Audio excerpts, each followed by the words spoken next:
Hi കൂട്ടുകാരെ, അപ്പോൾ ഇന്ന് ക്രിസ്മസ് ആണ്. ഞാൻ രാവിലെ കുറച്ച് താമസിച്ച് പോയി കേട്ടോ. ഇന്നലെ രാത്രി നമ്മൾ കരോളിനൊക്കെ പോയിട്ട് കുറച്ച് താമസിച്ചാണല്ലോ വന്നത്. അതുകൊണ്ട് തന്നെ കുറച്ച് താമസിച്ചാണ് രാവിലെ എഴുന്നേറ്റത്.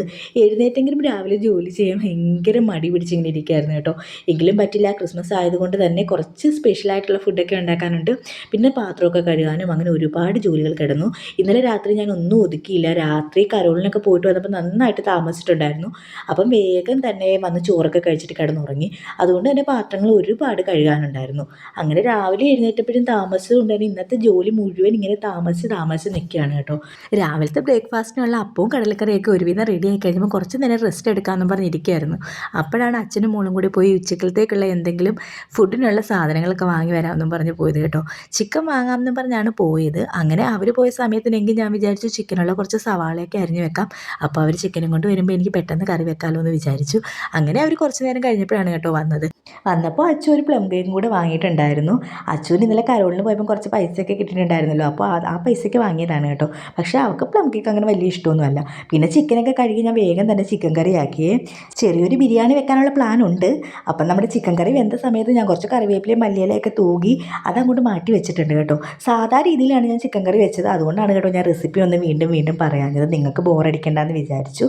അങ്ങനെ നമ്മുടെ ചിക്കൻ കറിയൊക്കെ റെഡി ആയിട്ടുണ്ട്. ഇനി ഞാൻ കുറച്ച് റൈസ് വേവിച്ച് വെച്ചിട്ടുണ്ടായിരുന്നു. അതൊന്ന് ദം ചെയ്തെടുക്കണം.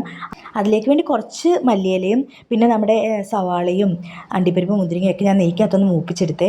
അത് കൂടെ തന്നെ നമുക്ക് കുറച്ച് പൈനാപ്പിളും കൂടി ഇടാം. നല്ല മധുരമുള്ള പൈനാപ്പിളായിരുന്നു കേട്ടോ. കുറച്ച് ചെറിയ കഷ്ണങ്ങളാക്കി ഞാൻ പൈനാപ്പിളും എടുത്തിട്ടുണ്ട്. പിന്നെ നമ്മുടെ മെയിനായിട്ടുള്ള നമ്മുടെ പൈനാപ്പിൾ എസൻസും മഞ്ഞപ്പൊടിയും.